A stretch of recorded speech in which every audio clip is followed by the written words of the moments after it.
I can't describe to you what I just saw, what I just experienced. I'm going to try to express my feelings about 10,000 overtimes against Georgia Tech to keep our playoff hopes ongoing. We're going to overreact next. Locked on Bulldogs.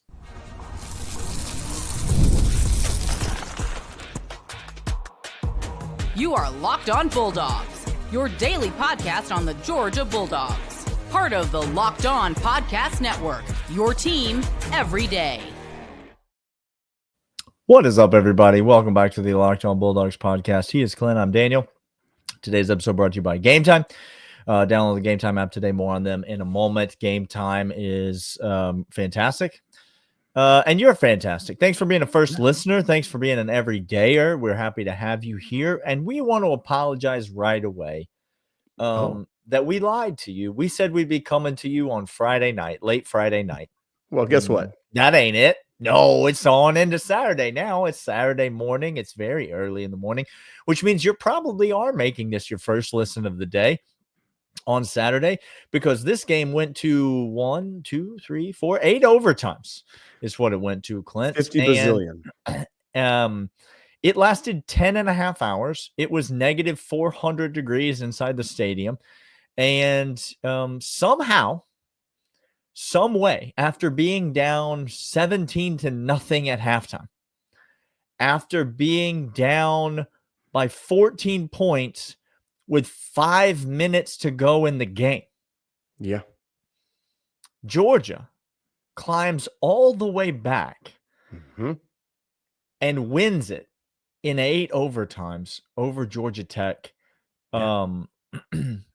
I want to get out ahead of everyone in the comments who is saying very predictably things that we will probably say later on this podcast. Okay. Oh, you want to tell them what we're not going to talk about first? We're probably going to eventually talk about them.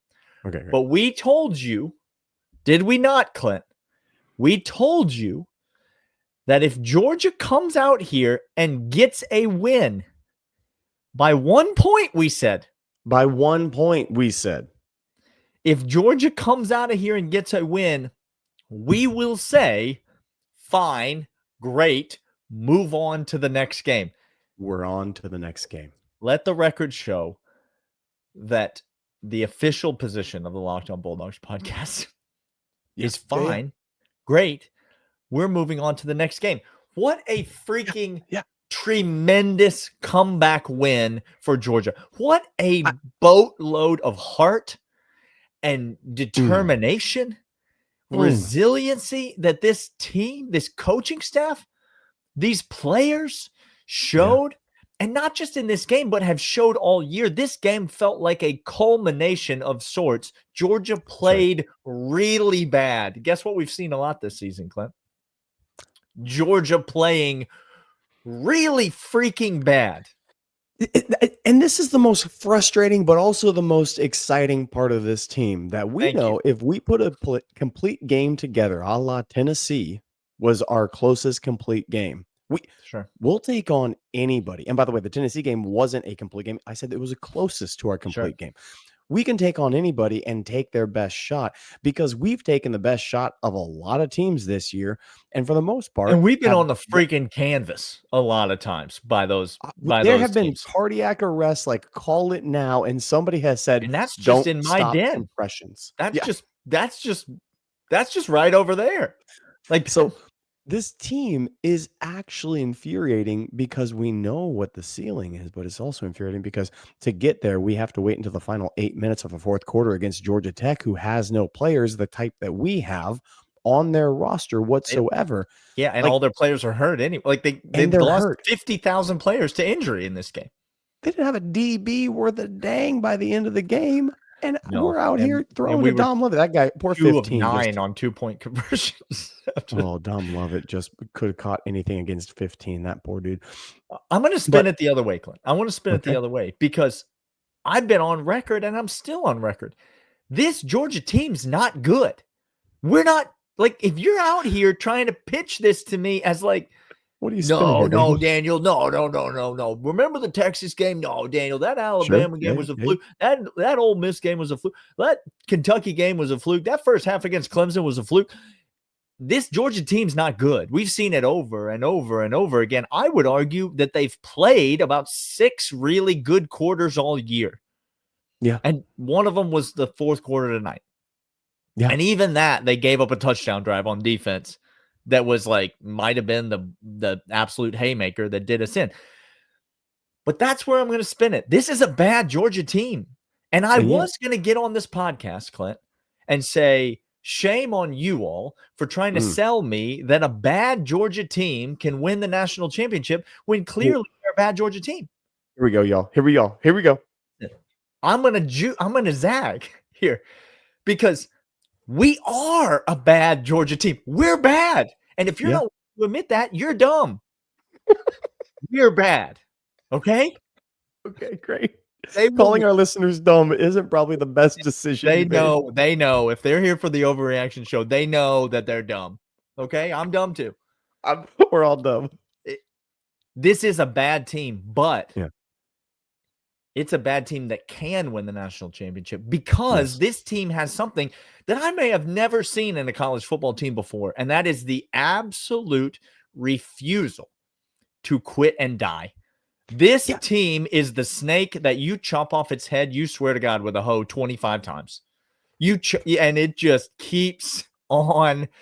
It just keeps on rising from the dead. We will not die. No. Brent Key thought he had that game won 20 times tonight. He did. And we won't go away. Carson Beck won't go away.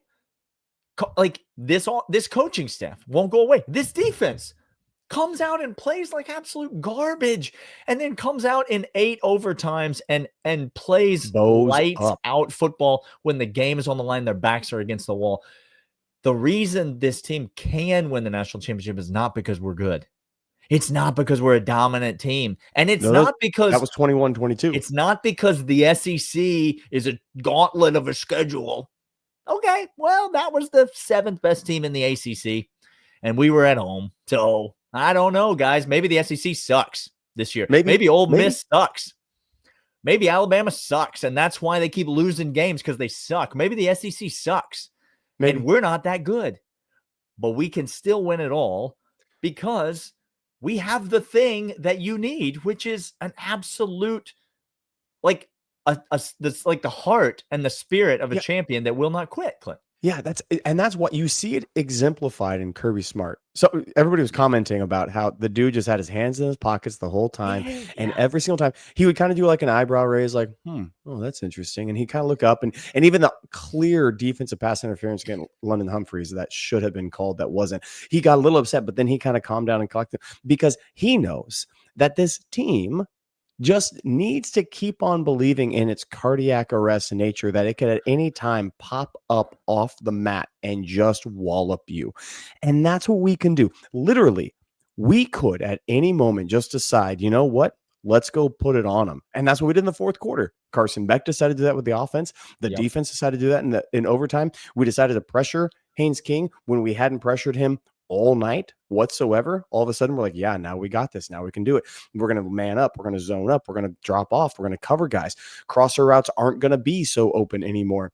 Hey, and it is like this hey, imagine that. It was this, it kind of like this flip that we switch on and off. It's very weird, but that's why Kirby Smart is very chill this year. Other times he got in people's faces because he knew you're going to need this to get going because you're the dominant dude. You're the dominant dude. This year, he's like, you're not the dominant dudes.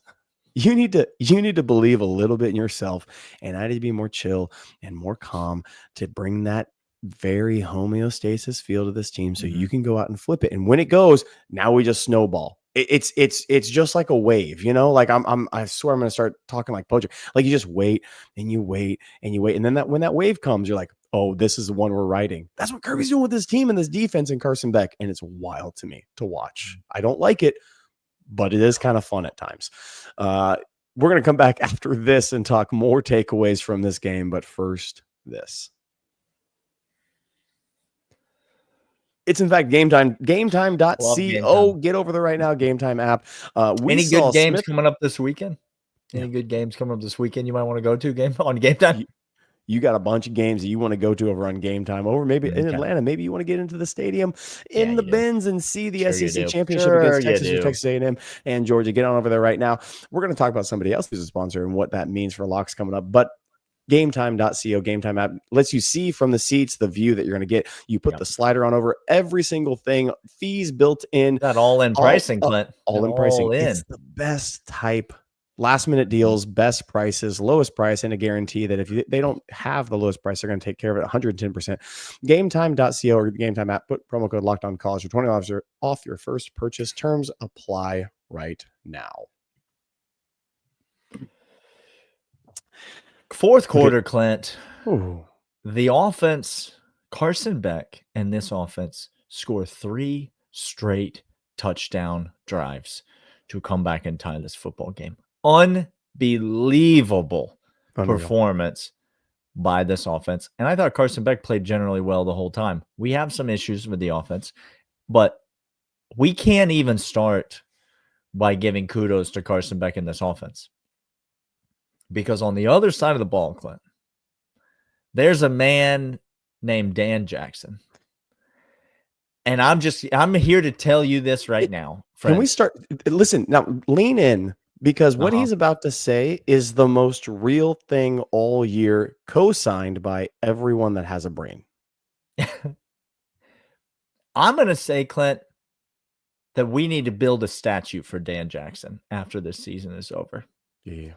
Because he is everything that a damn good dog should and can be. He is not a try-hard football player. He is smart. He has heart, and he's a really physically gifted, athletic, dominant safety in the SEC, Clint. And dare I say, Clint, no, you go ahead. Dan Jackson is better than Malachi Starks. We apologize because that's not an overreaction, and this is the overreaction show. That's a sensible, well thought out take by my partner over there. He has better coverage skills. He has not an overreaction. Better tackling skills. Not an overreaction at all. Better play diagnosis skills. He knows where the ball is going before it goes there majority of the time. We saw that on 2 major plays this game. He's literally calling out the offensive play to the players around him, to Daniel Harris, saying this guy's going to go in motion across the formation, and then they're going to throw it out wide. Daniel Harris jumps the route and almost intercepts a 2-point play, runs it all the way back for a touchdown if he was able to hang on to the ball. I think he was surprised that he jumped in the route and the ball was literally coming right towards him. Like, Dan Jackson is a superior being in the secondary. He was not just a player of the game. No, he was not just a player of the game. Exactly, Clint. He is the best defensive player on this team. Is he the most talented? No. Will he be the highest draft pick? No. If that's what you think makes the best player, then you don't know anything about this guy right here. Okay? You don't know anything about the greatest college football player of all time. His name's Stetson Bennett. Yeah. Dan Jackson's the best defensive player on this team. He is invaluable to the success of this Georgia football team. I don't think he was the only guy that played great on defense tonight, but I do think he was one of a few that really stood out to me. We got to keep giving him his flowers because I'm going to list all the skills that you ask Dan Jackson as defense to do, and he does so not at an adequate level, but at an upper echelon level. Can he blitz the passer and get to him? How about an overtime, Clint? How about an overtime? I saw. How about some game winners?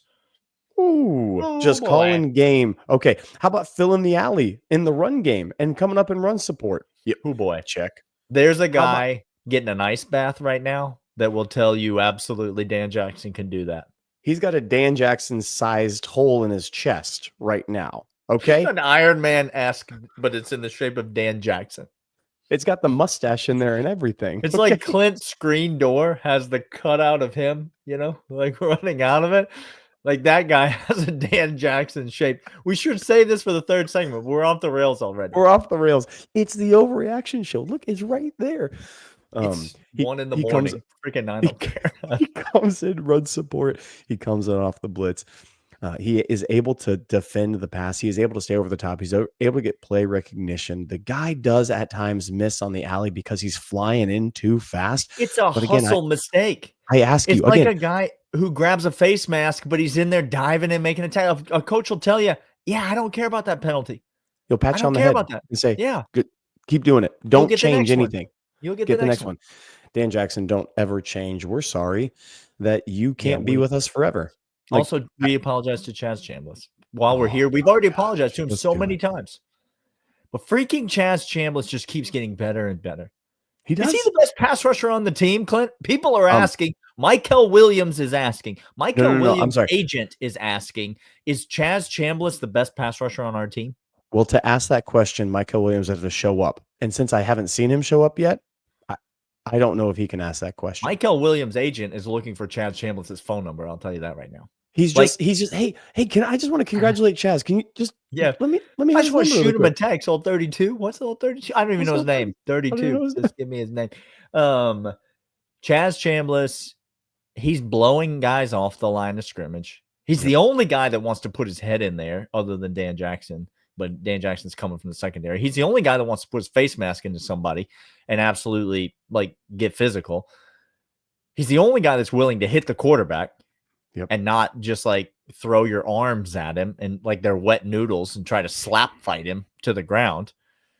Chaz Chambliss and Dan Jackson saved this game for the Georgia Bulldogs, quite literally, because Dan Jackson forced the most important fumble of the entire season for the Georgia Bulldogs. And he did so not in a fluky, accidental way. It wasn't like Haynes King was being loose with the football and just fumble-rooskied it out of his old Butterfingers. Haynes King rushed the ball for 35 times or something this game. Haynes was not King playing did more physically than anyone listening to this podcast or hosting this podcast has ever thought about doing tonight. Correct. Okay? Yeah. So correct. It's not like he just butterfingered the ball. Dan Jackson forced that fumble. And then Chaz Chambliss had the presence of mind to fall on it. Those two guys literally saved Georgia football's season in that singular play, but also were the two best defensive players by a mile. This defense had its problems, Clint. And we're going to get to some problem areas in the third segment.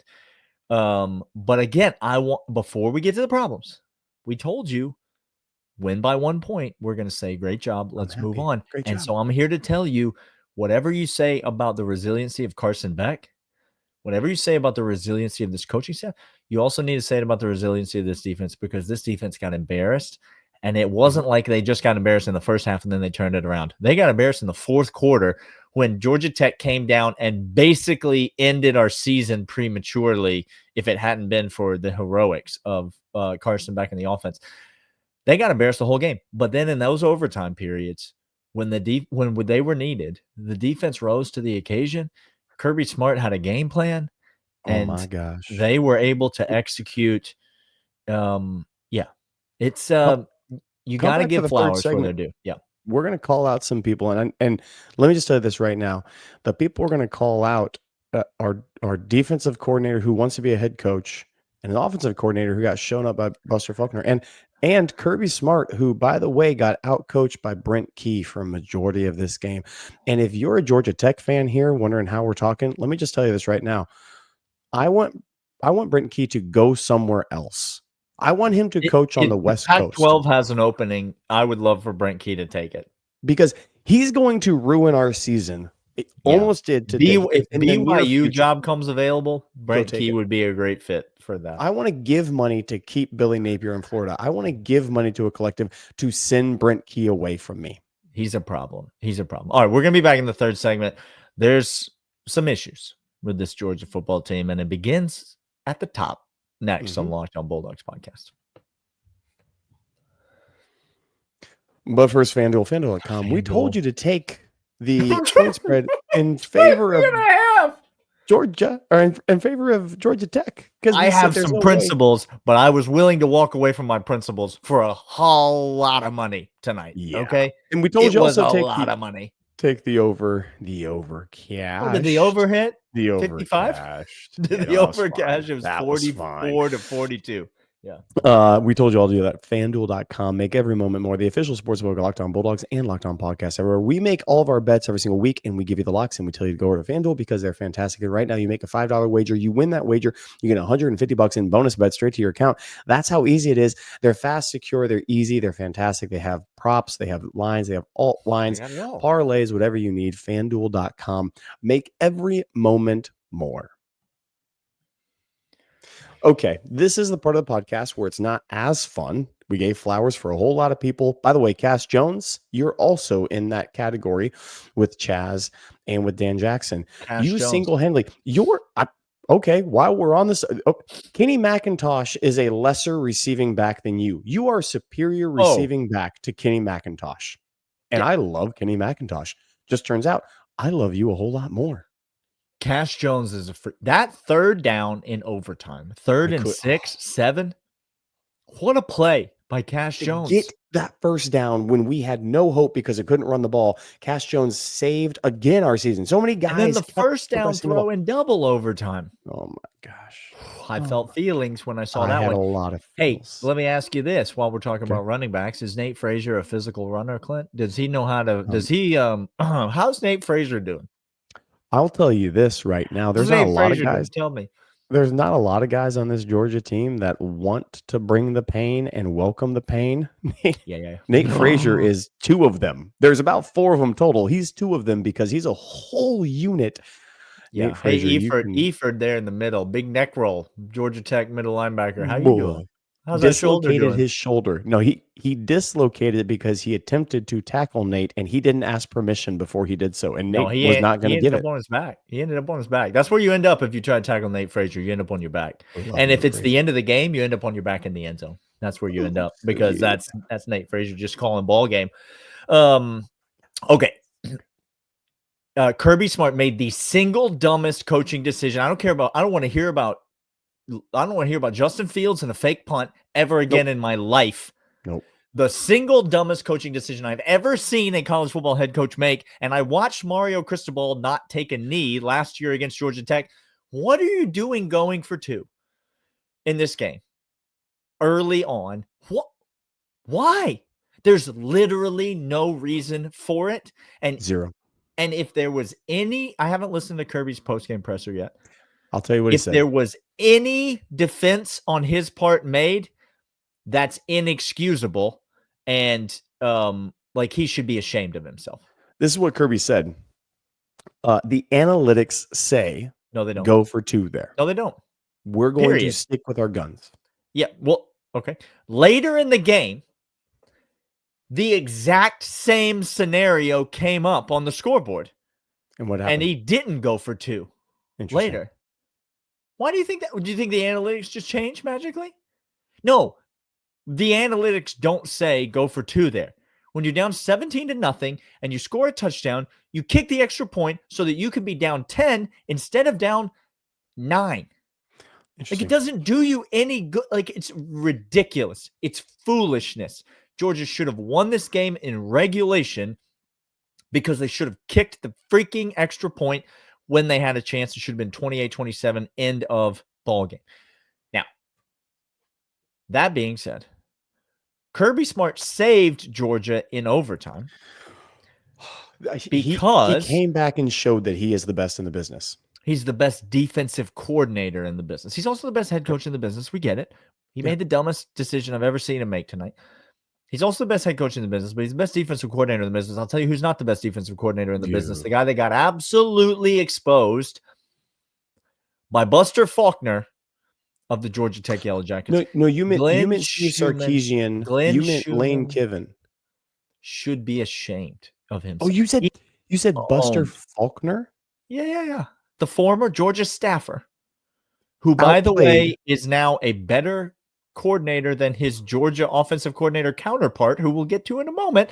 Hold on. First, we're on to Glenn Schumann, who embarrassed himself tonight. And Kirby Smart took over that defense in overtime. You saw it on the sidelines. You saw it with the timeouts. You saw him coaching them up on the sidelines, and Glenn just standing off to the side, interjecting some things wherever he could. Holding his card and just trying to butt in, but not getting a word in edgewise. Kirby Smart took that defense back over. Glenn Schumann should be ashamed of himself. He gave up 42 points to Georgia Tech in this game. He let them run it straight down our throats. Now, is it Glenn Schumann's fault that this Georgia defense is soft?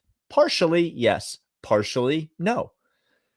But he has got to start having some answers for some of the things. Buster Faulkner just coached circles around him tonight. Pre-snap motions, getting guys moving, or exposing coverages, and then just exploiting you for anything you've got. I'll give you the best example I can show of this, and it was Buster Faulkner knowing what Glenn was going to do and calling a play in response of it. It was the biggest I own you moment. They had that tight end delayed into the pass pro, into that seam route. We were inside the red zone, and he called a specific play. He was waiting for the delayed blitz. Third and long, waiting for the delayed blitz from Glenn that was going to go zero coverage.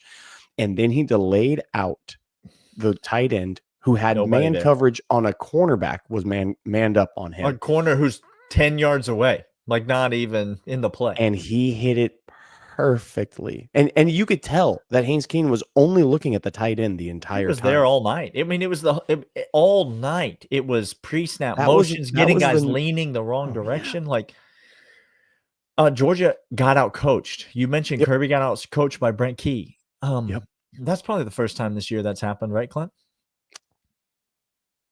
Oh no, Kalen DeBoer came out and absolutely coached circles around Kirby Smart in this game. Lane Giffen came out and absolutely coached circles around Kirby Smart in that game.